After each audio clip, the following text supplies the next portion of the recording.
My name is Michael, and it was through the introduction of a mutual friend that I first met my wife, Amanda. From the start, she exuded cheerfulness and sociability, and we immediately clicked. Our initial outings for meals quickly blossomed into something more, and before long, I found myself developing strong feelings for her. After 2 years of dating, we both began contemplating marriage. Living together seemed like the natural progression, and the following year, we officially tied the knot in a grand wedding ceremony. Surrounded by our closest friends, the day felt like a once-in-a-lifetime celebration. Our friends even added their own entertaining acts, making the occasion truly memorable. Married life was a blissful journey. While we both juggled our jobs, Amanda's demanding work often meant she arrived home earlier than me, dutifully preparing delicious meals for us. Her consideration for my love of meat led to her cooking meat dishes 3 times a week, ensuring a balanced diet. Each homemade meal felt like a blessing, and I cherished having her as my partner. However, almost 3 years into our marriage, I began to notice a shift in Amanda's behavior. She stopped cooking dinner and started going out after work, leaving me alone at home with frozen meals or supermarket dishes. The change left me feeling somewhat isolated, but I attributed it to our busy schedules and didn't delve into her feelings enough. After enduring this routine for about 2 months, I realized I needed to address the situation. With work finally calming down, I took some paid leave and planned a getaway to a hot spring with Amanda, determined to reconnect and mend whatever rift had formed between us. When I entered the house, I found Amanda lying on the sofa engrossed in a fashion magazine. Her lack of acknowledgement upon my arrival struck me as unusual. "Hey, Amanda," I began, breaking the silence. "I've scheduled some time off work for us the week after next. How about we go to a hot spring and unwind together?" Without glancing up from the magazine, Amanda replied, "No, I'm not interested." Her response caught me off guard, leaving me momentarily speechless. I had meticulously researched accommodations and nearby restaurants, intending to present her with a thoughtfully planned getaway. "I've been so caught up with work lately that I haven't been able to give you much attention," I explained. "I thought some time away together would help us reconnect. I assumed you might be feeling lonely too." Despite my efforts to bridge the gap between us, Amanda remained indifferent. "It's fine as it is," she remarked, still fixated on the magazine. "I have plenty to occupy myself with when you're not around. Don't worry about it." Her dismissive attitude left me puzzled and disheartened. That night, I struggled to sleep, weighed down by uncertainty and unease. The following morning, the tension between us lingered as I left for work. Unable to shake off my concerns, I confided in a coworker during lunch. "Hey, can I talk to you for a moment?" I asked hesitantly. "It's not exactly a fight, but something happened with my wife yesterday." As I recounted the previous day's exchange, my coworker offered a blunt suggestion. "Could she be cheating on you? I mean, you don't have any other clear reasons, right?" I racked my brain, unable to conjure any other explanation for Amanda's sudden aloofness besides the ominous word, cheating. It reverberated in my mind, a weighty echo I never thought I'd associate with her. But once the seed of doubt was planted by someone else, suspicion flourished and my health began to falter under its oppressive weight. That day at work was a blur, my mind consumed by thoughts of betrayal. Unable to concentrate, I made the decision to leave early. Upon arriving home, I bypassed changing into comfortable clothes, shedding only my suit jacket before collapsing onto the bed, mentally and physically exhausted. With some time to spare before Amanda's return, I drifted into a fitful slumber, seeking solace in the cool, dimly lit room. My restless sleep was abruptly interrupted by the unmistakable sound of laughter and multiple voices entering the house, followed by the distinct sound of Amanda's voice. Initially, I assumed she had returned home. However, the presence of an unfamiliar male voice shattered that illusion, intensifying my suspicions. As footsteps approached the bedroom, my heart raced with apprehension. My fears were confirmed when Amanda entered the room, her expression momentarily betraying surprise at finding me there. Her subsequent words dripped with mockery as she questioned my presence. "Oh, Michael, what are you doing here?" she taunted, her tongue dripping with disdain. "I thought you were supposed to be at work." I faltered, my stomach churning with a sickening mix of dread and betrayal.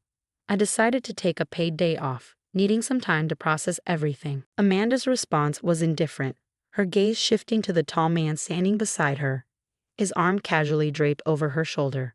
"You went out, she stated, devoid of any concern for my well-being. I wanted to demand the man remove his arm from my wife's shoulder, but waves of nausea and a pounding headache left me speechless. All I managed to muster was a weak, "Well, you already know." Amanda cut me off with a brazen admission, her defiance palpable as she crossed her arms and stood her ground. "It's true," she declared, her tone unapologetic. "I'm cheating on you with this guy, and it's your fault. So no apologies from me." Her confession hit me like a freight train, leaving me reeling and utterly bewildered. Before I could gather my thoughts, she continued, dismissing my shock with a wave of her hand. "Stop looking like that," she scolded. "You've neglected me for so long. Scott treats me like a woman, and being with him fills the void in my heart. He's always up to date with the latest trends, being the president of his own company. Plus, he's fun and exciting." As Amanda praised the man, I finally recognized his face. It all fell into place when she mentioned his position as a company president. He was the head of XYZ Company, a client I had been working closely with.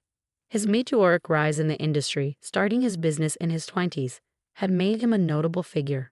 I recalled our interactions during business meetings and exchanging business cards, never imagining that he would become a central figure in this devastating revelation.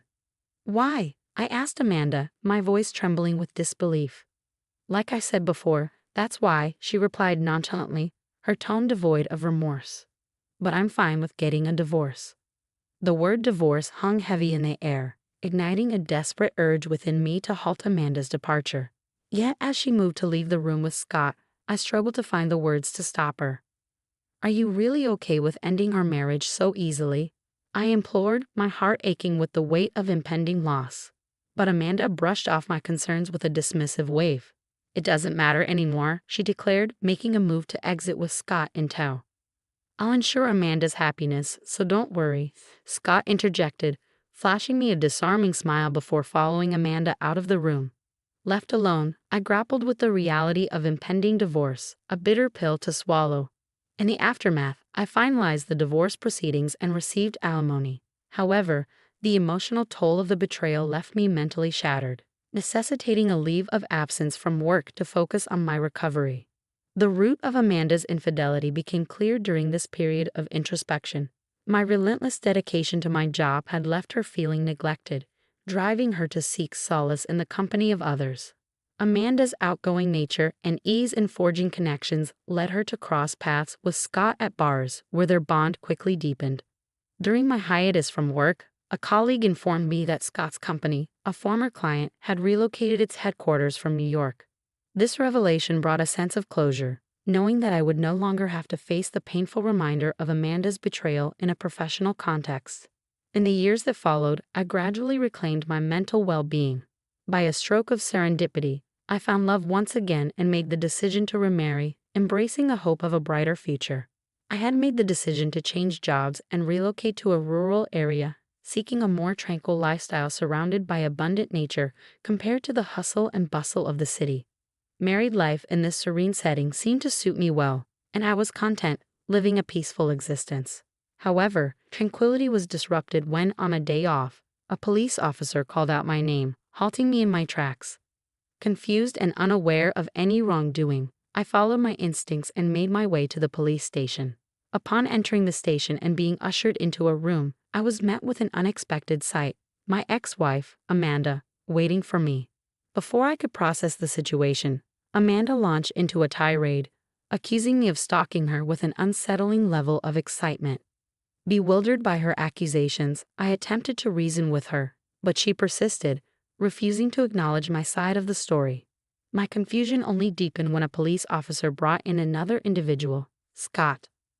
With a bitter twist of irony, Scott joined in, questioning my motives and insinuating lingering feelings for Amanda despite years having passed since our divorce. His words stung, a painful reminder of the tumultuous end to our marriage, a wound still raw, even after all this time. I requested an explanation from the police officer who had brought Scott into the room. It transpired that Amanda had been enduring the torment of a stalker for an extended period, and in her distress, she had mistaken the stalker's resemblance to me and reported me to the authorities. The police, upon discovering my recent move to the town, had called me in for questioning. While I comprehended the gravity of the situation, Amanda's dismissive attitude only fueled my frustration. However, the police officer intervened, urging me to remain calm and suggesting that I provide evidence to support my innocence. Determined to clear my name, I arranged for someone to accompany me to the police station. Within minutes, the chosen individual arrived, prompting a startled reaction from Scott. "Elizabeth," he exclaimed, his surprise palpable. "Hi, big brother. It's been a while," she greeted warmly, revealing her connection to Scott as his sister. In a twist of fate, I had remarried Elizabeth, Scott's sister. Scott and Amanda, unaware of this revelation, appeared visibly flustered. As the truth unfolded, it emerged that Scott's infidelity with Amanda had been discovered by their parents, who subsequently distanced themselves from him. His parents, prominent figures in a company with numerous business ventures, chose to support me upon learning of their son's wrongdoing.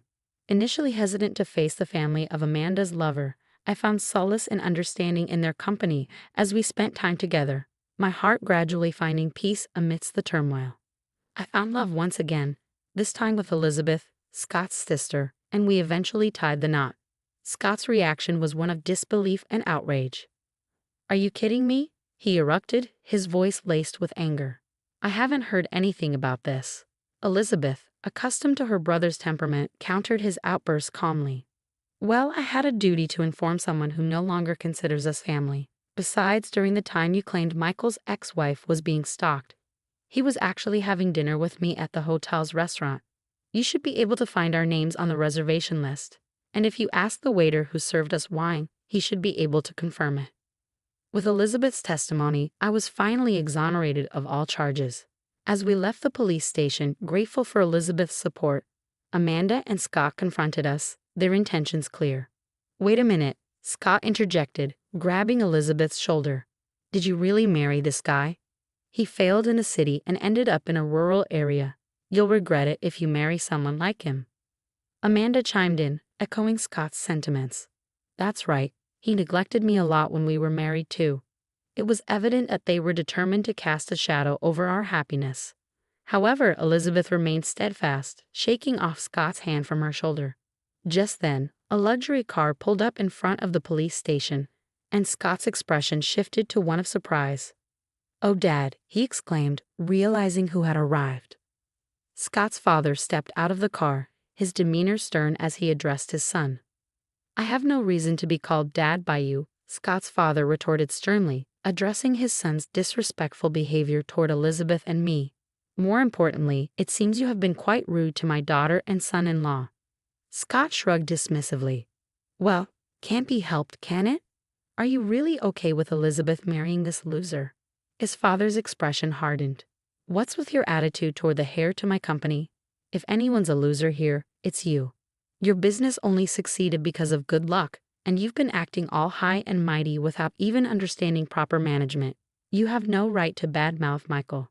Indeed, I had relocated to this town to study as a successor in my father-in-law's business, having changed jobs to a group company based in this area."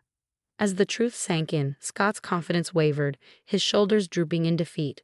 Meanwhile, Amanda attempted to salvage the situation, but her efforts fell short in the face of the undeniable facts. "What does this mean?" Scott finally managed to utter, his voice strained with uncertainty. "You said you'd inherit the company," Elizabeth reminded him, her tone tinged with disappointment. "Scott's company is doing well, right?" However, the truth soon emerged. Scott's company was on the verge of bankruptcy, and considering his extravagant spending, he was likely in debt as well. Scott fell silent, the weight of reality settling heavily upon him as his father's words rang true. Elizabeth delivered the final blow, highlighting his empty promises to make Amanda happy and questioning his judgment.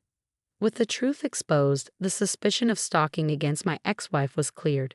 In the aftermath, Scott's company collapsed and Amanda parted ways with him. Meanwhile, I found myself liberated from the curse of Amanda and Scott, living a contented life with Elizabeth.